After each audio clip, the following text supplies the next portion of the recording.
पर्यावरण शिक्षा में आज हम खनिज उत्पादन विकास में संलग्न संस्थाएं जो हैं उनके बारे में जानेंगे कि खनिज उत्पादन विकास में कौन कौन सी संस्थाएं हैं।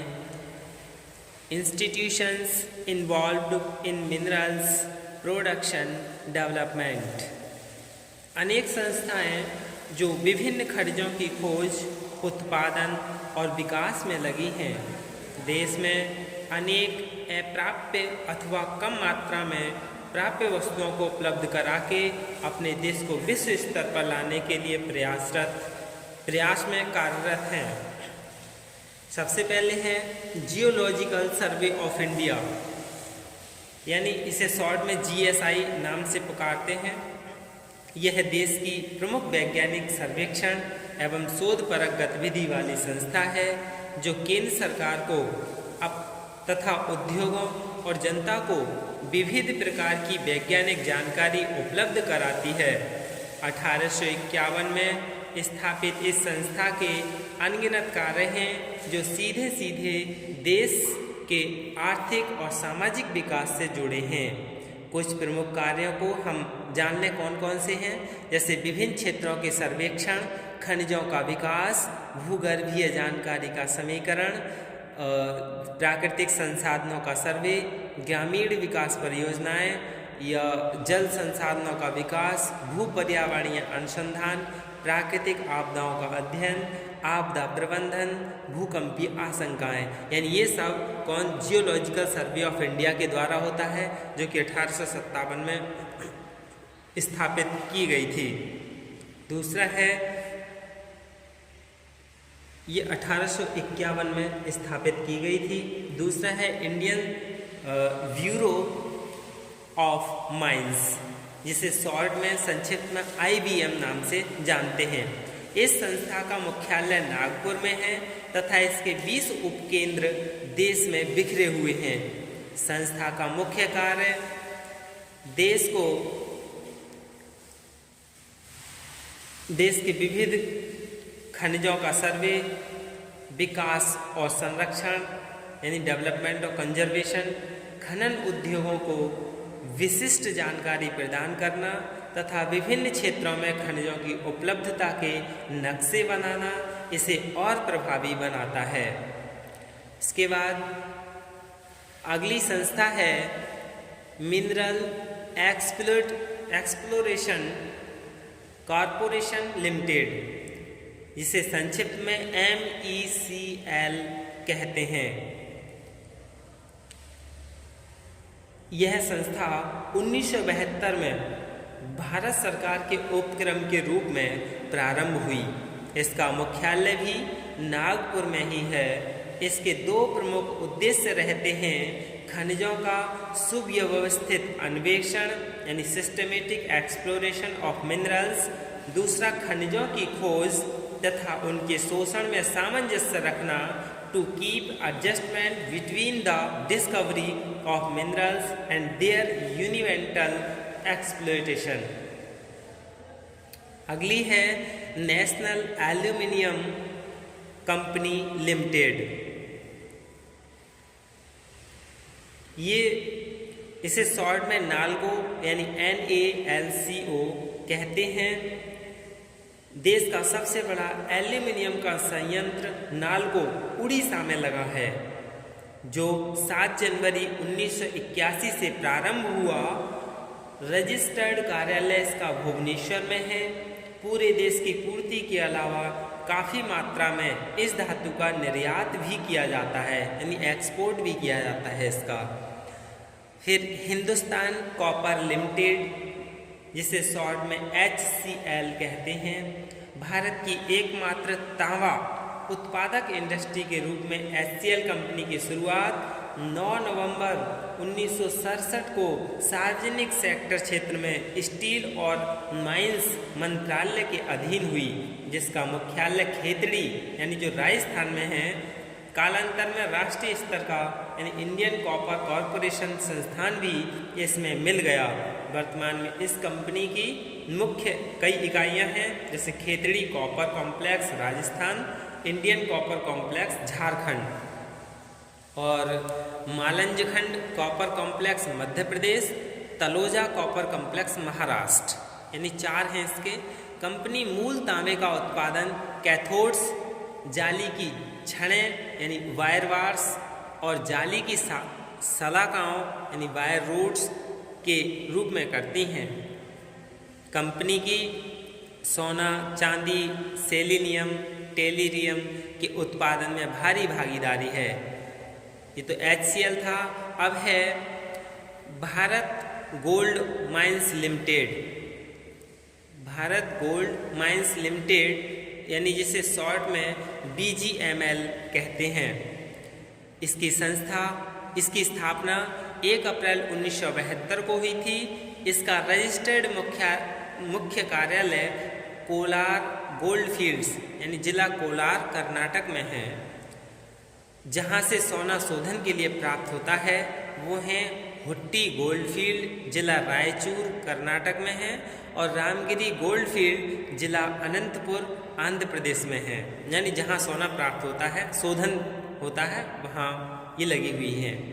फिर है भारत एल्यूमिनियम कंपनी लिमिटेड, जिसे वाल्को यानी VALCO शॉर्ट में कहते हैं। भारत की प्रथम और प्रमुख एल्यूमिनियम उत्पादक कंपनी वाल्को की स्थापना 27 नवंबर 1965 को भारतीय उपकरण के रूप में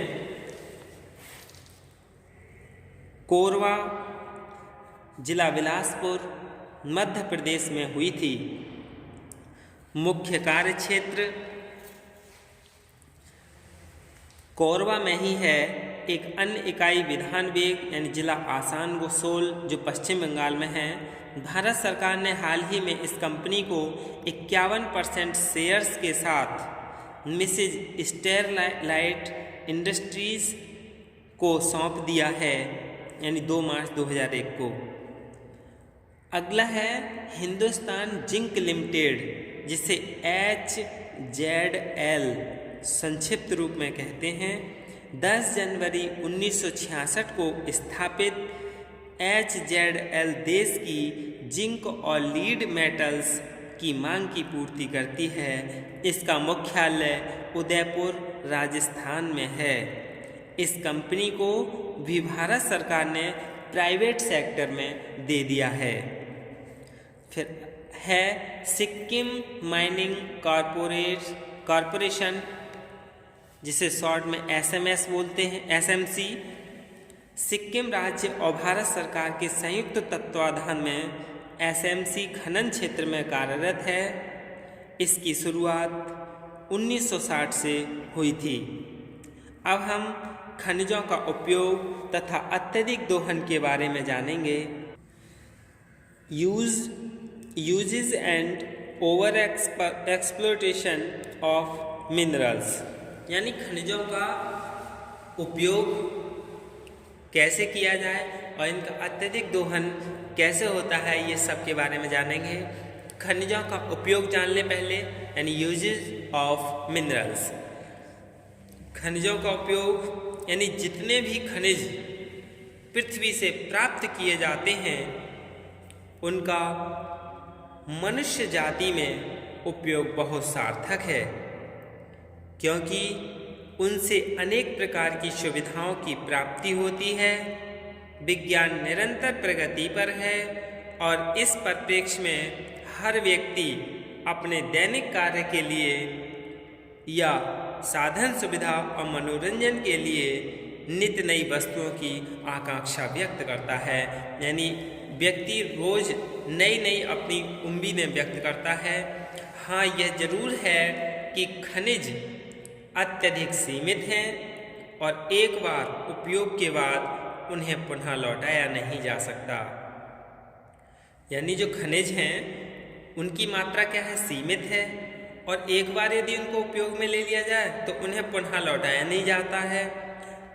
इसलिए बुद्धिमत्तापूर्ण उपयोग ही इसका सर्वश्रेष्ठ हल है। जो खनिज हमारे देश में उपलब्ध हैं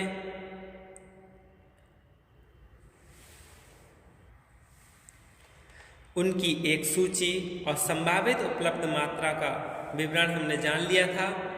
इनका पुनः अवलोकन यदि हम करें तो ऐसे खनिज होंगे जिनकी देश में उपलब्धता है ही नहीं। इसके लिए अन्य देशों पर निर्भर होने के बजाय अपने मानस में यह परिवर्तन लाएं कि आपका उनके बिना ही काम चल जाए। अपना मन कुछ इस प्रकार बनाना चाहिए, यानी जो चीज़ हमारे पास है हम उसी में ही संतुष्ट रहें और उसी में ही काम चलाएं, तभी क्या है सही है, वरना हमें क्या होगा, दूसरे देश से आयात करना होगा। जो चीज़ हमारे पास है, जैसे कहा भी गया है, use intelligently what you have, यानी समझदारी से उपयोग करें जो आपके पास है। यानी जो चीज़ आपके पास है उसे आप समझदारी से प्रयोग करें। Avoid emphatically what you do not possess, यानी सशक्त रूप से बचें जो चीज़ आपके पास नहीं है, यानी बहुत शक्ति के साथ बचें। जो चीज़ आपके पास नहीं है आप उसका बिना ही काम चलाएं। अब हम अत्यधिक दोहन या शोषण के बारे में पढ़ेंगे। ओवर एक्सप्लॉयटेशन, अपने देश की पृथ्वी का माप तो लगभग वही है जो वर्षों पहले था, और पृथ्वी के गर्भ में पड़े खनिजों की मात्रा भी लगभग वही है जो पहले थी। पर आज इस पर अधिक चिंता क्यों? कारण बहुत सारे हैं। निरंतर बढ़ती आबादी, बदलते परिवेश में अत्यधिक चाह, संग्रह करने की प्रवृत्ति, वैज्ञानिक प्रकृति का अभाव, अनियंत्रित उपयोग और वैकल्पिक व्यवस्था की सोच का अभाव, ये सभी क्या हैं इसके कारण हैं। यानी हम अनकंट्रोल्ड यूज़ कर रहे हैं, और इसलिए हमें पुनः वही बात दोहरानी होगी जो ऊपर कही गई कहते आए हैं, जैसे अपनी जेब देखकर व्यय करो, यानी जो चीज़ आपकी जेब में है उसी के अनुसार आप खर्च करें। Cut your coat according to your cloth, और आगे आने वाली संतति के लिए भी कुछ जोड़ो, यानी जो आगे आने वाली पीढ़ी है या तुम्हें भविष्य में सुरक्षित रहना है तो उसके लिए भी कुछ जोड़ो। Conserve some share also for future generation, तभी क्या है आपका जीवन सही ढंग से व्यतीत हो पाएगा और इसका भी अत्यधिक दोहन से बचा जा सकेगा। यही क्या है खनिजों का उपयोग और अत्यधिक दोहन और उससे संबंधित उत्पादन विकास में संलग्न संस्थाएं थी। धन्यवाद।